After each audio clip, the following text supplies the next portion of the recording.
Hello everyone, welcome to Merrifield's Gardening Advisor. Peggy and I are so glad you could spend a little part of your weekend with us this morning. And here we are, the first Saturday of September, kind of officially into the fall season, at least in my book, and it feels like fall, doesn't it? It's wonderful, absolutely wonderful. And when the bulbs all start coming in and they're putting all the bulbs up and they're so happy, all the pictures. And we have, I know at the Fair Oaks location, this wonderful corner that is all tulips, and there's some beauties, some that I look forward to trying. That's right. Is that the one Rob was talking about that we put on Facebook? Yes. We put a couple of Facebook as a matter of fact, and your husband That's has right. been He was so excited. He's like, "Oh, my pictures, my corner is on Facebook." Well, he's been instrumental in doing all the preparation for the staging of that, and it's wonderful. It is. It's just fun. It is. But the fall season, just so many differences. You know, the fun things, the mums coming in, the pansies, the color, like the greens we're surrounded. Right. Exactly. Green. So it's a wonderful, wonderful season. Hopefully these nice temperatures will last. I understand we're supposed to get a little heat back at the middle of the week, but that's okay. We can deal with that. Right. Well, we have for you today some fabulous fall ideas, and you've got kind of a potpourri of September ideas, huh? Yes, there are a number of things that we should be doing in the garden, and with the cooler temperatures, it's quite pleasant to be out there doing that. And for some of us, we still are hoping for a little more rain. Everybody thinks it's been a really wet year. Well, maybe in some areas it has been, but not in all. And so we're going to talk about a few of the things today in conjunction with some beautiful flowers. We're going to talk about how do you plant that plant?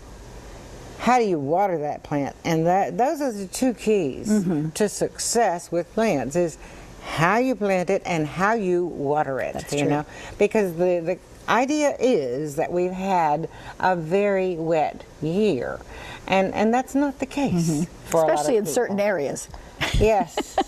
I'm not sure It's Miss why Peggy's yard for some reason. our pie is dry, but anyway, that's the way it is, and we deal, you know. Absolutely. You've got a couple pictures to show us to start off, right? Yes, it's such a colorful time of the year that let's bring up a couple of those pictures, because we're not just going to talk about maintenance and taking proper care of the garden. We're going to talk about the beauty of the garden. Why do you do it in the first place, you know? Last week we talked about plant the plants you love. And I've done that to a great degree. You know? That's for sure. And I'm not too slow to jerk out the ones I don't love, you know? So do it, you know? Life is short. Enjoy what you're doing. Mums are in. And can be planted now. They're in bud. They're going to come into bloom and stay into bloom for a long time in the fall. But there are beautiful plants that they can be combined with for fall too. One of which is sedum. Sedum autumn joy is here, or maybe it's sedum fire. But there's a lot of new kids on the block. And so that's a great one to use. And then in the next picture, I want to talk a little bit about the differences in these mums. The ones you saw in the previous picture are garden hardy mums, as we've thought of them for many, many years. Well, there are some changes with those mums. They have been crossed to get all of these incredible forms and colors with mums that are a little less hardy. And so we can't always say they're going to be hardy for you. Plus you're planting them late in the fall and when they're in full bloom, and that makes them a little less hardy. And so most of us treat those mums as enjoy for the fall and they're out of here, okay? But on that particular picture that you're looking at right there, those are perennial mums. And you'll find them in the perennial section. Right. Often they're from the series, the Sheffield series. Absolutely beautiful. And in that particular picture, they're combined with, because it was taken a couple of years ago, they're not in bloom yet. It was taken with lantana.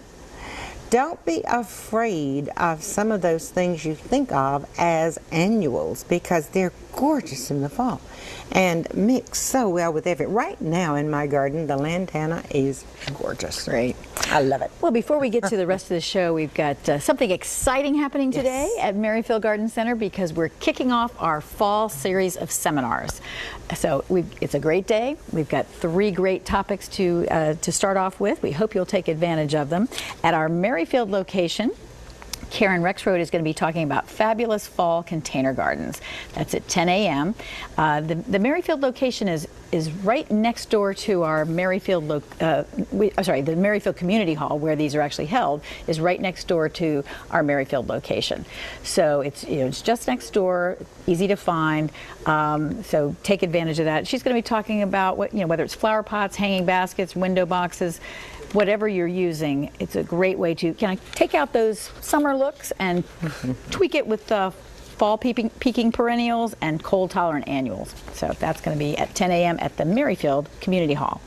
At Fair Oaks, Amy Strunk and Tina Saucedo are going to be talking about how to create fresh flower bouquets. Now, Tina and Amy have been doing a lot of the weddings that we've been doing, and they do a fabulous job. So Peggy and I were up in the classroom yesterday afternoon before we left, and it looks great. They have some great ideas. The wonderful thing about that, and I said, Debbie, please go up and see what those girls are doing. It's a fresh look. Oh, yeah. And it's fascinating. I just said, oh, my goodness, I'm going to attend this class. Wow. Absolutely. If you love arranging or if you want to learn, come to that class. Absolutely. You will be so glad you did. Absolutely. It's great. And then at our Gainesville location today, also at 10 a.m., David Yost and Renetta Holt are going to be talking about lawn alternatives. So if you want to do something a little different than having a lawn, go to this seminar because they've got some great ideas, some alternative ground covers and great options. So that's what's starting off this week. And next week we'll have 3 more great topics. They are going to be fall lawn care, annuals and perennials for fall, and ornamental grasses and companion plants. So we have a whole series of seminars. If you haven't gotten, if you're not on our mailing list and haven't gotten our seminar schedule, you can stop by either of any of the Merrifield Garden Center locations, pick up a copy of the schedule. You can go on our website, merrifieldgardencenter.com. You can get the whole schedule there. And if you're on our email mailing list, we send out This Week in E-Blast, which we do, at least every other week, usually, with information about the garden center or things going on. So that was in there. So if you haven't gotten on the mailing list, the email mailing list, or the regular mailing list, get on it quickly. Lots of information. That's right. Let's leave this. Okay. All right. It's special. That's right. We got a little something special to tell you when we come back. So we are going to take a quick break, and when we come back, we've got lots of fabulous fall ideas for you.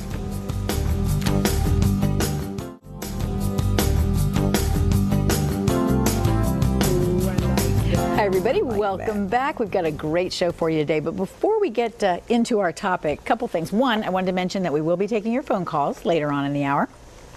And 2, something special with one of our folks at Merrifield Garden Center. I don't know if you've gotten your October issue of Fine Gardening magazine. If you haven't, go get it. Because Robert Woodman, who's been on the show several times with us, and he's at our Gainesville location, our Englishman, is featured in the it's called Regional Picks Plant This, Not That section for the Southeast. So. And Robert is wonderful. He is. He's very refreshing. He's filled with talent. He's filled with ideas. He's, thank goodness, very comfortable here on the show and does a great job of it. And these are regional picks. I subscribe to the Fine Gardening magazine. It's wonderful. I always enjoy this magazine. It's one of my tops. But I did have to smile so much, Deb, because it's such a good thing that we all think so differently, you know? If you put 12 of us in the room and ask us all the same question, you're going to get a slightly different And that would be which are your favorite plants, and they would all be slightly different. But if you started with your picks, I had to smile because, yes, there are some plants that have been sort of superseded, shall we say. I do have to agree that Stella Ora daylily which is a bit of a rebloomer, has been used a bit too much, Right. because there's some Something others new and out fresh. there that are prettier, you know. But in the distance, when they're used in a mass planting, they're striking, you know. So there's times for these things. But I'm going through and I'm looking at one lady's pick with Japanese spirea. There's some new varieties there, and I absolutely love spirea. You know, I never get tired of it. And with Rob's picks, one of his is overused is the Japanese barberry, which is very true of the older varieties. But you will see pictures, Be I careful. think they're there. Oh, they've got thorns. If you have an area that you don't want people and stuff, dogs perhaps, probably, this is the plant to plant. But no longer is it that one overused barberry. Look at the colors that are available there. I picked some of these, and I wish I had my gloves on right now because they do have thorns, but they are striking. And so overused is the old ones, not this. Okay. Well, in and that's my opinion. That's right. And what's neat is that, you know, and they're saying, you know, possibly overused, but as you said, that's one person's opinion. Yeah, but these are alternatives. It's something And new he's and different. He's given which is a great. wonderful alternative that people should try. It's a very cool It's a beautiful section. plant. But anyway, Robert Woodman featured in Fine Gardening. So be sure to take a look at that. So we're Now, very proud of Robert. Before we go into the pictures, because we've got a couple that I was hoping to share that we don't have those pictures.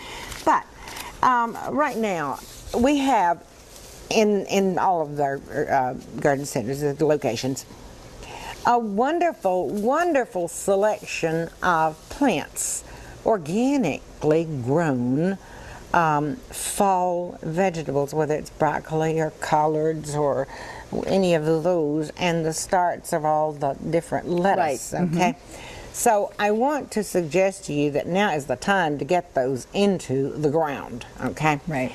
Start with definitely no seeds with broccoli. It's too late, okay? It wouldn't produce. But you can plant the plants of the various lettuce, and then also plant the seeds, and so you can have two shots at that. So want to do that. I do think that there's another hint before we get into some of the beauty of the program that your father came up with. I believe we do have the picture of the tomato cages. Let's bring that picture up because it helps to explain. Several years ago, Debbie's father came up with the design for a new tomato cage. It's made in two pieces. And the wonderful thing is, if you let that tomato go a little too long and you didn't stake it, you can go ahead and put the two pieces together. Or you can string them together and let beans grow on them. Well, now, take those things and go put them around your shrubs, your smaller shrubs and smaller trees, because guess what? It's the time of the year where the bucks, the deer, rub their antlers, and they can destroy the most expensive tree you've got overnight. This is a protection. I highly recommend it. Absolutely do. Now, do we need to roll through these pictures a little bit? We've got a couple minutes. Let's see how far we get. All right. In the next picture, let's talk a little bit about beauty. Right now, the plant that you will see in bloom, and often is very fragrant, is a clematis, or clematis as you wish. The sweet autumn clematis. And now, and I don't have a picture, but picture that particular white color in a beautiful, almost, not burgundy, more a plum color, okay? So this is a new kid on the block, but warning, those vines are large. In the next picture is just showing you a couple of years ago in my own garden, the vegetable and herb garden, and a few perennials thrown in there. There's also clematis growing on the fence. And in the following picture is some of the more typical Clematis that are available. With the Clematis, and now is a wonderful time to plant them, okay? Let's go to the next one, okay? There we go. There are some magnificent Clematis out there. This is a great time to get them in the ground because they'll grow now, they'll put their roots down, and you'll have these beautiful blooms next season. This is one plant that you can plant deeper than it's growing in the pot, and should. You can plant it 2 inches deeper than it's growing, and it will benefit from that. That and tomatoes are 2 of the few plants that you can do that with. I wanted to show you some new kids on the block, and this is one of them. Junipers, which are very useful plants, wonderful for even dry areas where you want to it's a good lawn substitute in many instances. Holding probably going to be talking about it at the seminar today. Possibly. But this is a new gold color called Gold Pacific. And the following picture is another type of juniper. Again, these low-growing, spreading junipers that are often good used in multiples of 3 to 5, even grouped together. Silver mist. It's silver mist, yes. And I believe that we're going to show quickly We've got these one more, two. Barberry? Oh, yes, the barberry. There's 2 of these let's share quickly. I took these pictures in the nursery, and again, I brought in the cuttings, so we'll go through those quickly. This is Barberry Lime Glow, and then an overview. And that's enough about barberries. Okay. Okay, well, we're going to have to take a quick break. We're going to come back with some more great ideas for you for a fabulous fall.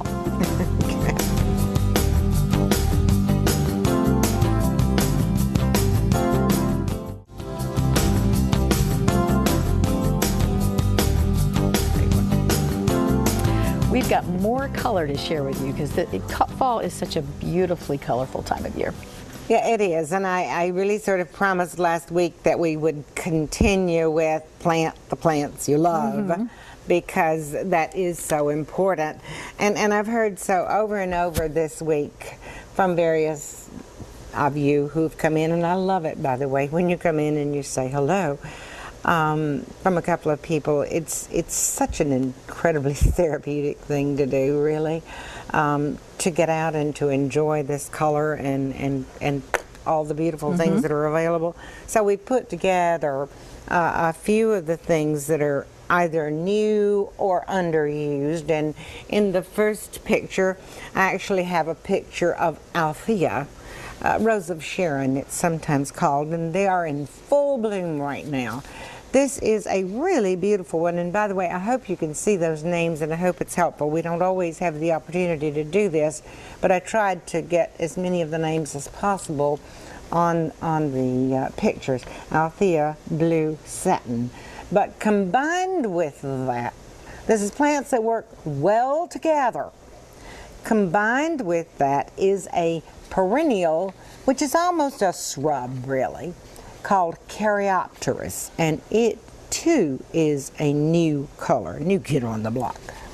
Oh, right. And I know that you all love the roses, and that your husband has planted some lovely roses at your house. It's so nice to be able to go out and cut those and bring them inside. Yeah, this so nice. this one is one of the shrub roses, but it too is a new kid on the block. And I said to you, we're going to practice. I think it's Madreflora. Madreflora. Madreflora. I believe that's what it is.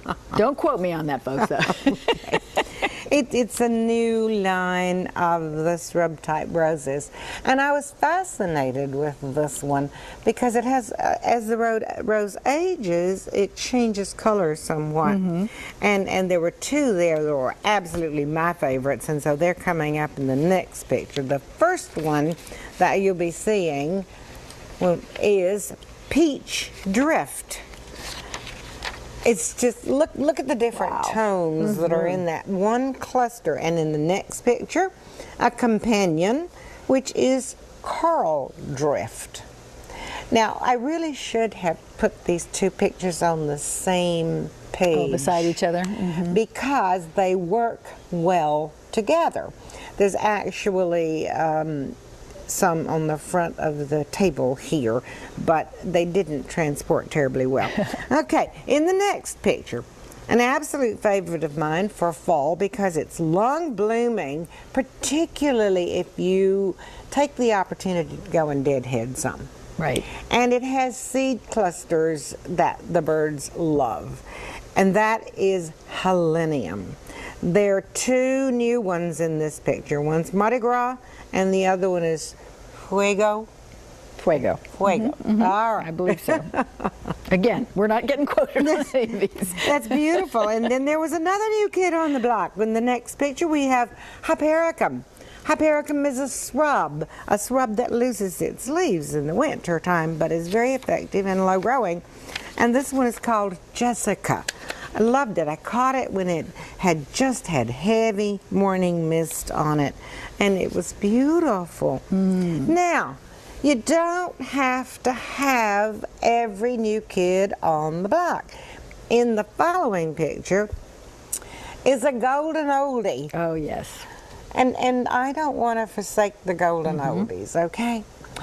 It's Rudbeckia triloba, and it usually seeds itself around.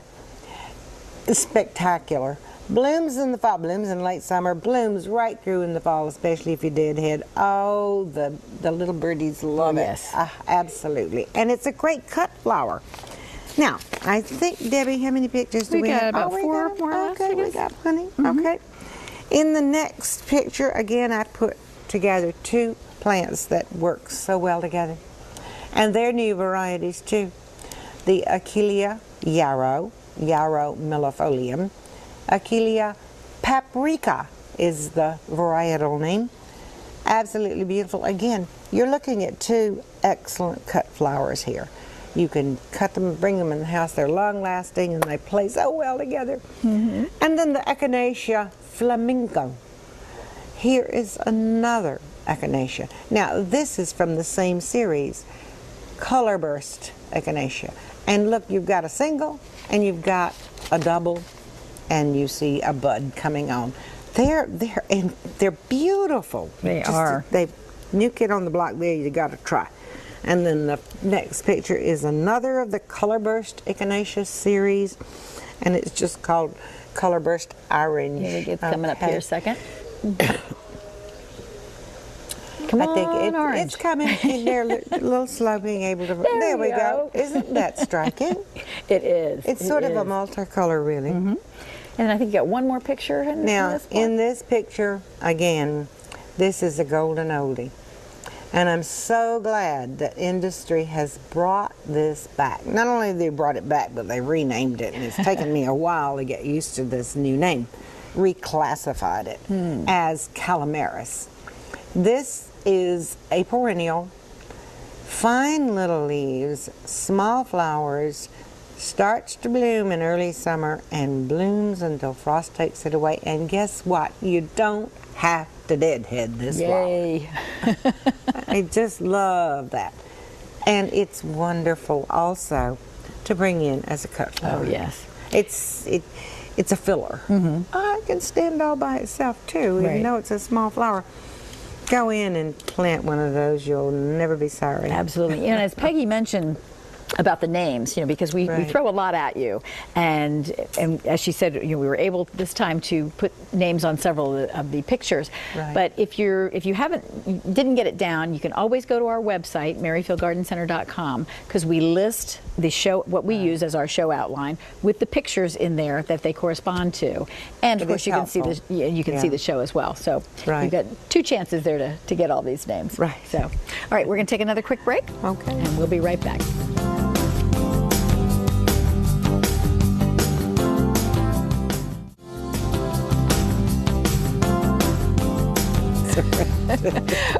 We've been laughing during the break about a video we did a little while ago with the.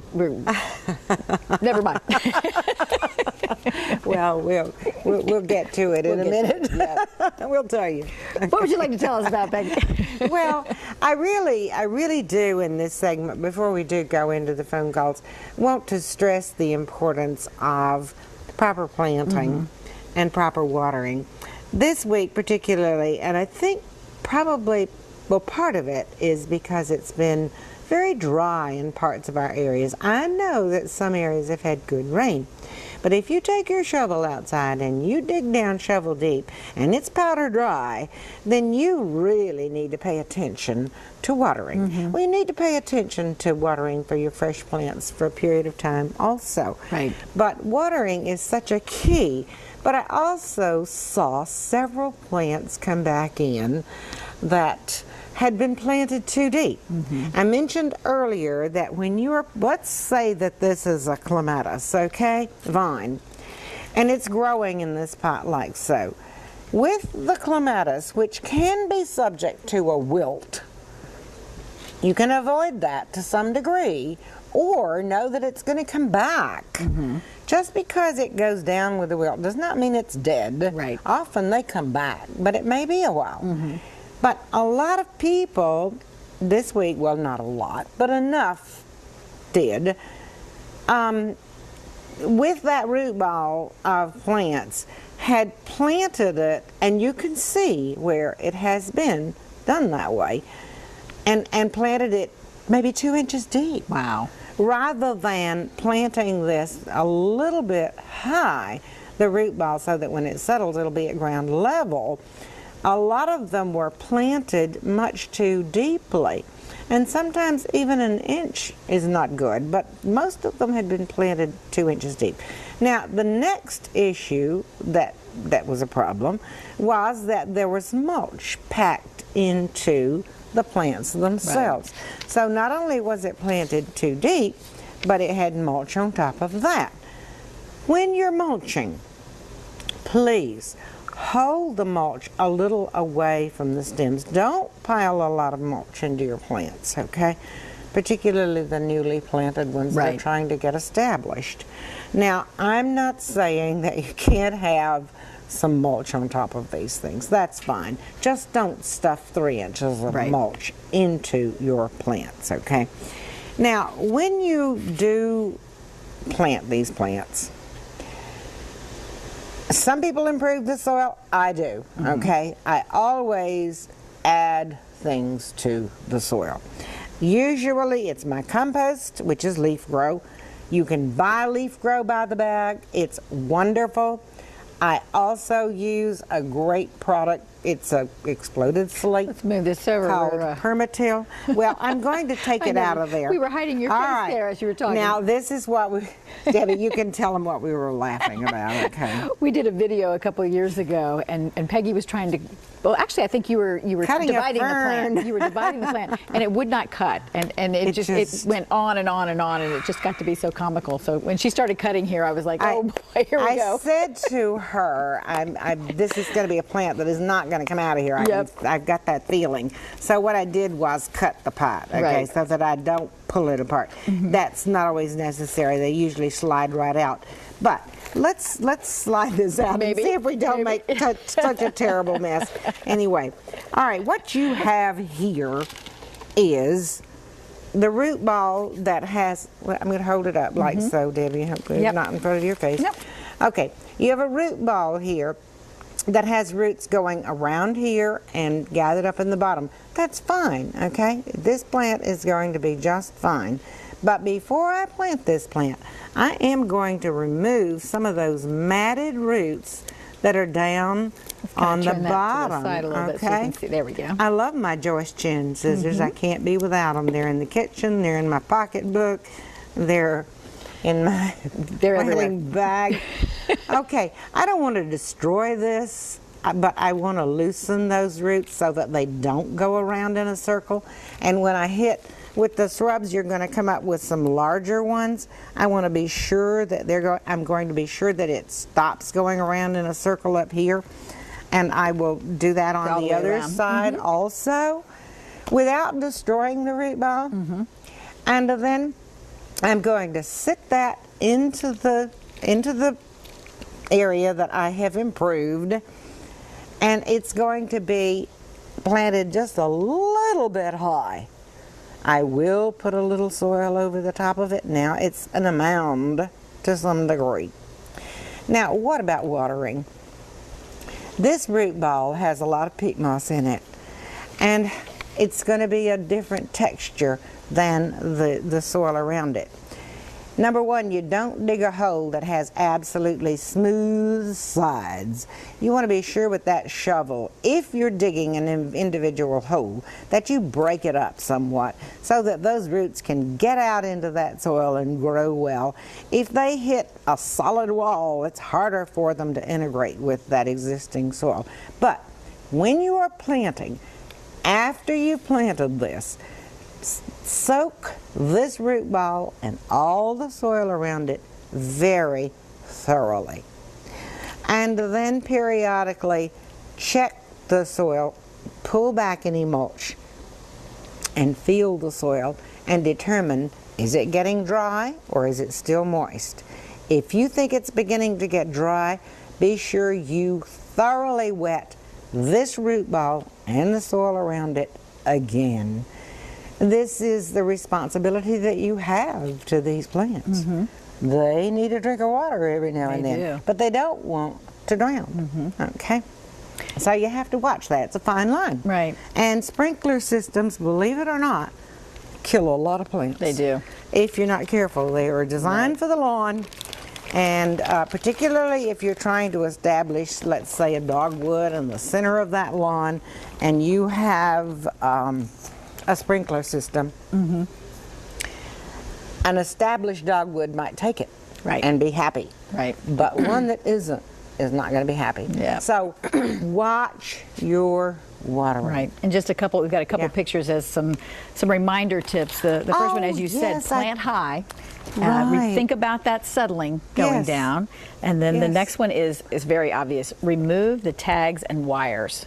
Yes, because that'll cut into the cadmium layer. You won't notice that it's there, and it's history. I think we have one more picture. Two more pictures. Oh, is there two more? Okay. Well, here's one that's important. I love lavender, but lavender has its own needs, and sometimes gravel comes into play. This is pea gravel, actually.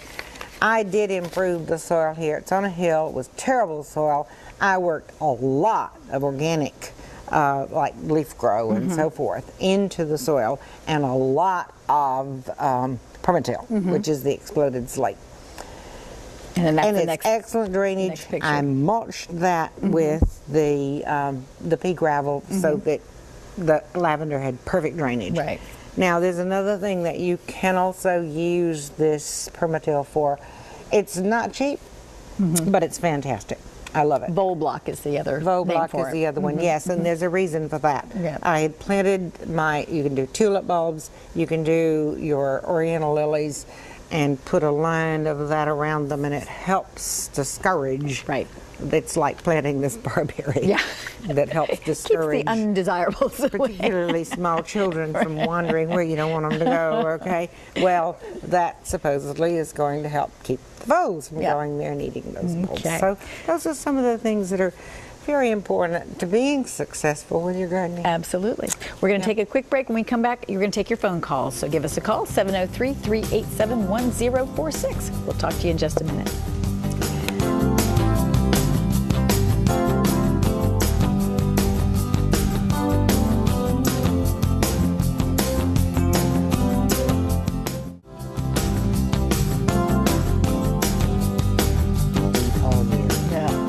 Welcome back, where we were just talking about some of the little tips in the garden. So we've got our first caller is Ann, who's calling from Springfield. Hi, Ann. How are you? Good morning. Good, thank you. Good morning. Good morning. What can we do for you? Well, last week I was looking at your show, and Peggy mentioned about the mosquito problem we're all having. Yes. And I did get the mosquito bits and citronella candles and all that, but she mentioned essential oils, and I don't know which and where you get those. Well, this has been something new here, but I just was telling Debbie earlier, actually, that I have not used DEET all season. DEET is a very strong chemical that you put on your skin. I never put it on my skin anyway. I put it on my clothing. But my daughter, and I wish I had her website because she could give you a lot more information. is Michelle Dunn, D-U-N-N-E, and it's doTERRA, small D-O, capital T-E-R-R-A. I have had very good, we're still experimenting. She's used all the family as guinea pig, you know. Okay. And I have found them to be very beneficial, and they're not cheap, and I have used them liberally, but hey, it's not neat. And the mosquitoes don't bite me when I go out, and I am a magnet. So check into it, you know. You'll have to be willing to spend a little bit more money on them, but it isn't a chemical, and I like that, you know. So It smells good, too. You have to go to the internet and get them on the website? You know, they're not available locally, not at all, no. But it's doTERRA. doTERRA. Thank you so much. D-E-R-R-A. Okay, thank you, and I love with listening to your advice. Thank you. Thank you. Thank you. Bye-bye. Another option is that I know Rob uses a lot on both he and Sarah, especially our daughter Sarah. She's a bug magnet and a skin magnet too. Is the B complex vitamins, right, and he swears by that. So even taking it the same day, you know. Okay. So and you know, so he's told me that for years, and I haven't done it, so now I need to. Give that a combination won't hurt. That's right. That's right. And thanks so much. Thank you. Okay, let's see. Our next caller is Joan, I believe, who's calling from Oxon Hill. Is that correct? Yes. Hi. Good morning, how are you? Joan. Good morning. When are y'all moving to Maryland?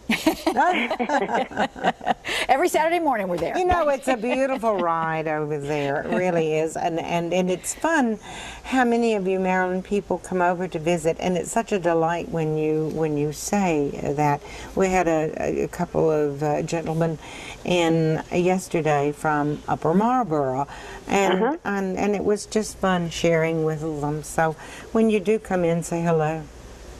Sure will. I have a pink dogwood, and I just wanted to know about how long they live. Mine's about 30 years old. My grandson planted it for me. Oh, nice. Does it look healthy, Joan? Yes. Then it should just go on and on. You know, Really? there's no time limit necessarily. As long as they look really healthy, it's great. Go for it and enjoy it. Okay. How about the white ones? I'm getting ready to plant another one. Okay. Do they last long? I heard they had diseased a while back. Well, Cornus Florida, which is the native one, did indeed have some issues and still may have a few issues. But generally, thank goodness, we sort of weeded our way through that and don't see as much of it anymore. So I say give it a try. And there are some resistant ones out there. Some of the crosses are more resistant to that particular disease, Joan. But go for it. Okay. Thank you for very your much. call. Bye-bye. Bye-bye. Bye-bye. Okay, let's see. Norma is calling from Springfield. Hi, Norma. Hi, How are Good you? morning. I'm fine and thank you. Well, my question is this. I have like a couple of daylilies in my garden Yes. and they're finished flowering now. Yes. But on the stem where the flowers come out, some leaves sprouted. Yes. And you, well, let's say you could actually take those little sprouts if you chose to and put them in an area where you'll keep them watered and they'd actually probably set roots for you. My mother was quite a gardener and she did that often with the daylilies that she liked really, really well. However, I don't usually worry about that. What you can do with those daylilies, if you choose, is actually cut them way back and then the new leaves will come out. And if they're old established ones, this is a great time to lift that ball and cut it, divide it, and replant it right away. So daylilies are very resilient. You know, if you really like that and it's a nice big clump, you can divide it. Okay, and then can I plant those little leaves that sprout in the stem? Go ahead and see if they'll root. You'll have to be careful with those, though. I wouldn't plant them out in the garden per se. I'd put them in a container first where you can, it's as if you were growing seeds and sort of watch them because they may or may not root. Give it a try. Okay. Okay. Thanks so much. Thank you. You're welcome. Have a great weekend. Bye-bye. Okay, we're going to take a quick break and come back with more of your calls. See you soon.